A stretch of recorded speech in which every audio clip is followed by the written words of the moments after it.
ये स्टूडेंट कैसे हो आप सब। I hope you all are doing. Exams आ रहे हैं तो हमारी एविडेंस की सीरीज़ चल रही है, बहुत स्टार्टिंग फेज में है, but I try to complete all the topics in short span. Okay, मगर आपको किसी और भी टॉपिक से रिलेटेड कोई डाउट हो तो आप कमेंट सेक्शन में डाल दीजिएगा। I will try my best to either make video और to answer in the comment section itself.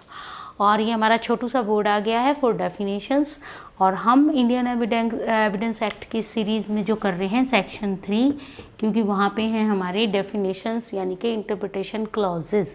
उसमें सबसे पहला जो हमारा है वो है फैक्ट। अब आप देखो, फैक्ट और फैक्ट इन इशू, ये दो हम ना एक साथ करेंगे बिकॉज ऑब्वियसली ये एक दूसरे से कनेक्टेड हैं, हम ज़्यादा अच्छे से कर पाएंगे। फैक्ट क्या होता है, देखो आपको अगर लिटरली भी ये करना हो, कोई डिक्शनरी मीनिंग भी अगर हम इसका देखें या हम एक कॉमन सेंस इस्तेमाल करें, व्हाट इज़ फैक्ट, हम कहते हैं ना, देखो फैक्ट ये है। आम भाषा में भी हम फैक्ट उस चीज़ को कहते हैं, कोई भी कोई चीज़ हो सकती है, उसका कोई एक्ट हो सकता है, एक्ट होने का तरीका हो सकता है, एंड एनीथिंग जो हम परसीव कर सकते हैं इन जनरल लाइफ में अपनी सेंसेस के द्वारा, भले ही हम ना जानते हों बट हम देख रहे हैं किसी चीज़ को, ये फैक्ट है। कोई चीज़ हमारी आंखों के सामने हुई है, हमने सुना है, वो फैक्ट है। किसी ने हमको हाथ पे हिट किया एंड वी फील पेन, ये भी एक सेंस है, राइट। तो फैक्ट जो होता है हमारा इंडियन एविडेंस एक्ट में भी ये दो चीज़ों को रिप्रेजेंट करता है। पहला है कोई भी चीज़, एनीथिंग, राइट। इसकी कोई स्टेट हो सकती है, state of anything, relation of anything, और एनीथिंग परसीव्ड बाय सेंसेस और एनी ऑफ सेंस, राइट। हम उसको यानी कि जो हमारी 5 सेंसेस होती हैं उनसे हम उनको परसीव कर सकें। या फिर ये फैक्ट एक कोई मेंटल कंडीशन हो सकती है, राइट। और मेंटल कंडीशन जो है वो रिप्रेजेंट होएगी कैसे, कोई भी चीज़ उसकी कोई स्टेट है, रिलेशन है, वो परसीव्ड बाय सेंसेस होती हो, कोई भी चीज़ इटसेल्फ, यानी ये एक जानवर है, ये एक इंसान है, ये फैक्ट है। ह्यूमन बीइंग ऐसे ही होते हैं, वो ऐसे कुछ चीज़ें करते हैं, वो फैक्ट है। एनिमल्स हैं, उनकी कुछ पर्टिकुलर फीचर है, वो फैक्ट है। कोई चीज़ इस स्टेट में होती है, फॉर एग्जांपल अगर रिवर है, लिक्विड स्टेट में ही रहती है और वो बह रही है, उसका एक कोर्स है, एक डायरेक्शन है, ये भी फैक्ट है। कोई चीज़ अगर टॉक्सिक सब्सटेंस है तो वो उसका किस स्टेट में पाया जा रहा है, फ्यूम्स हैं, या मतलब एक जनरल फिजिकल जिस स्टेट की बात कर रहे हैं वो भी, प्लस में उसकी अदर स्टेट कैसी है, यानी जिस समय वो हो रहा था वो किस स्टेट में थी चीज़, वो रिलेशन, मतलब एक फैक्ट का दूसरे फैक्ट के साथ रिलेशन। फॉर एग्जांपल अगर कोई चीज़ हो रही है तो वो कैसे रिलेटेड है टू अदर। फॉर एग्जांपल झगड़ा हुआ, मर्डर हो गया, झगड़े का स्टार्ट रीज़न होना प्लस में एंड प्रोडक्ट मर्डर, ये रिलेशन क्या है, दो बंदों का रिलेशन हो सकता है।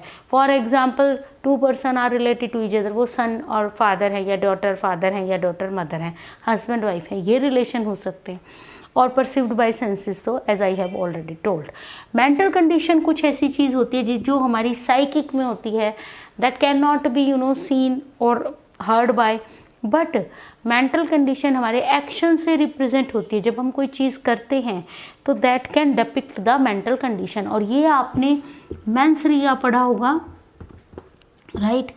माइंड की एक एक्टिविटी है, क्योंकि जब हम फैक्ट्स की बात करते हैं तो वो कुछ फिजिकल चीज़ें हैं, कुछ मेंटल चीज़ें हैं, and mens rea is that mental. और ये हम जब फिजिकल कोई एक्ट करते हैं या कोई चीज़ होती है वो एक्टस होता है, अगर वो एक्ट हो रहा है तो, right.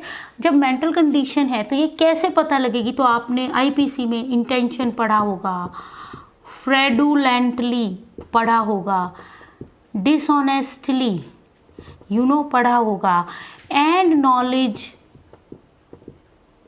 And negligence, number of things आपने इस तरह के पढ़े होंगे कि द पर्सन ने फ्रेडुलेंटली करा act, if he done fraudulently, dishonesty है, या फिर नॉलेज थी या फिर इंटेंशन है या फिर मोटिव है, ये जो फैक्ट्स है ना ये आपकी मेंटल कंडीशन को डिपिक्ट करते हैं। They all are facts, right. और बेंथम जो थे हमारे जूरिस्ट, उन्होंने भी फैक्ट्स को पहले ही दो भागों में बांटा, फिजिकल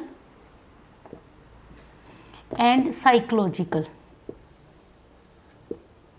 अब आप देखो ये वाला जो है ये बेंथम की डेफिनेशन में भी फिट बैठ रहा है कि ये हमारे कुछ फिजिकल फैक्ट्स हैं, ये हमारे साइकोलॉजिकल फैक्ट्स हैं।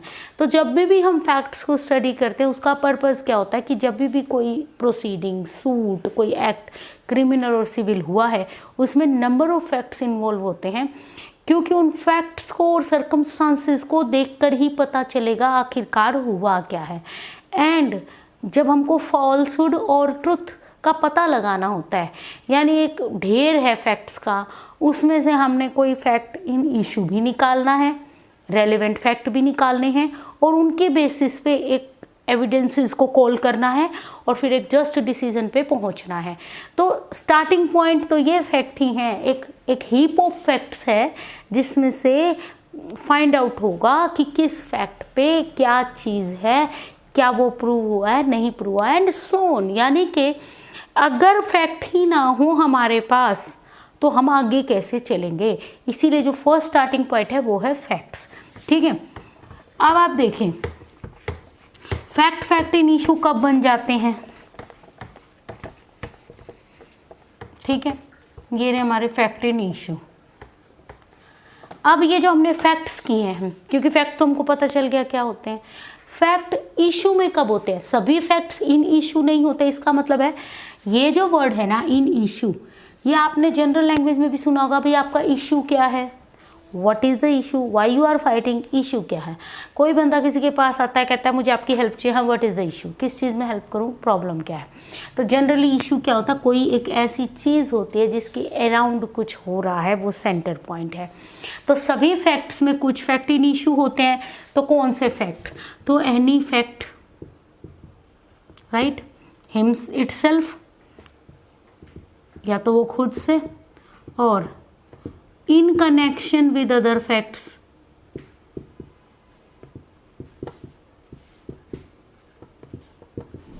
और क्या करें ये सब मिलके, क्या करें, ये पता लगा रहे हूं ये सब क्या करें, इधर nature and extent of any right, किसी राइट की नेचर एक्सटेंट बता रहे हों, उसकी किसी भी फैक्ट की एग्जिस्टेंस नॉन एग्जिस्टेंस की बात चल रही हो, यानी या तो वो एग्जिस्ट करती है या वो नहीं एग्जिस्ट करती, और लायबिलिटी और डिसेबिलिटी, ऐसा कुछ हो।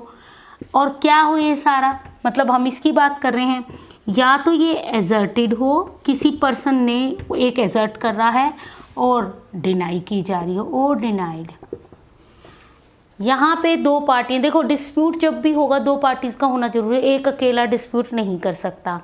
और जब डिस्प्यूट है इनमें से कोई भी चीज़, किसी भी फैक्ट या और in connection with other facts asserted और डिनाई की जा रही है, यानी एक पार्टी एजर्ट कर रही है दूसरी डिनाई कर रही है, कहाँ करेंगे, इन एनी सूट और प्रोसीडिंग। यानी ऐसे नहीं लाइफ में कोई किसी को कुछ भी कहता रहे, अगर वो डिस्प्यूट कोर्ट में नहीं है, यानी कोई सूट या प्रोसीडिंग नहीं चल रही है, तो इसका कोई फ़ायदा नहीं है, एजर्शन डिनायर कोई मैटर ही नहीं करती। और यहाँ पे साथ में एक एक्सप्लेनेशन भी है जो कि बता रही है सिविल प्रोसीजर कोड में जब भी ये एजर्टर और डिनाइल होता है तो फ्रेमिंग ऑफ इशू भी होते हैं, यानी फैक्ट इन इशू कैसे निकालेंगे, प्लीडिंग में एक पार्टी कोई फैक्ट स्टेट कर रही है, दूसरी उसको डिनाई कर रही है। फॉर एग्जांपल एक बंदा ये कह रहा है इसने मेरे 10,000 रुपीज़ देने हैं, दूसरा कह रहा नहीं मैं ऑलरेडी दे चुका हूँ या मैंने कभी लिए ही नहीं, वो डिनाई कर रहा है, राइट। और ये ऑर्डर 14 है जहाँ पे फ्रेमिंग ऑफ इशू होते हैं। तो किस लिए कैसे होते हैं और किस लिए होते हैं, क्योंकि अगर इशू नहीं फाइंड आउट करेंगे तो कोर्ट तो अननेसेसरी घूमता रहेगा इधर उधर, किसी भी फैक्ट को लेके पार्टी आएंगी वो उसको प्रूव करना स्टार्ट करेंगी। तो फैक्ट इन इशू को फाइंड आउट करना बहुत ज़रूरी है, क्योंकि हमारा सेक्शन 58 है इंडियन एविडेंस एक्ट वो क्या कह रहा है, if both the parties are resulted something, एक पार्टी ने कहा कि इसने मेरे 10,000 देने हैं, दूसरा कह रहा है हाँ मेरे को पता है मैंने देने हैं और मैं दे दूंगा, आई एम नॉट डिनाइंग, तो इशू क्या है, नथिंग, वो कह रहा है, एजर्ट कर रहा है, वो एडमिट कर रहा है, डिनाइल कोई कर ही नहीं रहा, तो देर इज नो। तो इसका मतलब सेक्शन 58 जो कह रहा है कि parties admitted any fact, right, तो पार्टी अगर एडमिट कर लेती है तो facts admitted by the parties need not to be prove, उनको प्रूव करने की ज़रूरत नहीं है, वो तो ऑलरेडी एडमिटेड बाय पार्टी है। तो इसका मतलब क्या है, डिनायल होना ज़रूरी है। और जब हम एनी फैक्ट इनकी बात करते हैं और इनकी, देखो दो सेट ऑफ हैं, तो यहाँ पे दो तरह के फैक्ट हैं, देखिए, तो ये कहलाते हैं फैक्टम प्रोबेंडम, यानी फैक्ट इन इशू क्या है, और जो इशू में नहीं है अदर कोई फैक्ट है, क्योंकि देखो दो सेट हमने किए, ये तो फैक्ट इन इशू है, तो फैक्ट इन इशू जो चीज़ होती है उसको फैक्टम प्रोबेंडम कहते हैं। लेकिन जो अदर फैक्ट्स होते हैं यानी जो इशू में नहीं है मगर वो बहुत इंपॉर्टेंट है टू डील विद, इनको प्रूव करने के लिए उनकी ज़रूरत है, तो उनको क्या कहते हैं हम, रेलेवेंट फैक्ट्स। तो जो रेलेवेंट फैक्ट है ना, और उनकी उसकी डेफिनेशन मैं आपको नेक्स्ट वीडियो में बताऊंगी। रेलेवेंट जो फैक्ट हैं उनको कहते हैं फैक्टम प्रोबेंस, राइट। तो फैक्टम प्रोबेंडी इज प्रोबेंडम या प्रोबेंडी आपको लिखा मिलेगा, is very important because that is fact in issue. फैक्टम प्रोबेंस are the relevant fact though they are not in issue but very important in deciding the fact in issue. वहाँ तक उसको प्रूव करने के लिए उनको भी देखना ज़रूरी है, उनको भी प्रूव करना डिसप्रूव करना ज़रूरी है, ठीक है। तो ये हमारी वीडियो है regarding fact and fact in issue. So अगर आपका कोई और फर्दर क्यूरी हो रिगार्डिंग दिस और एनीथिंग एल्स, पोस्ट कीजिए कमेंट सेक्शन में। टिल देन स्टे ट्यून्ड, क्योंकि अब एविडेंस की भाई बहुत तेज़ी से वीडियो आएंगी। Okay dear student, bye bye.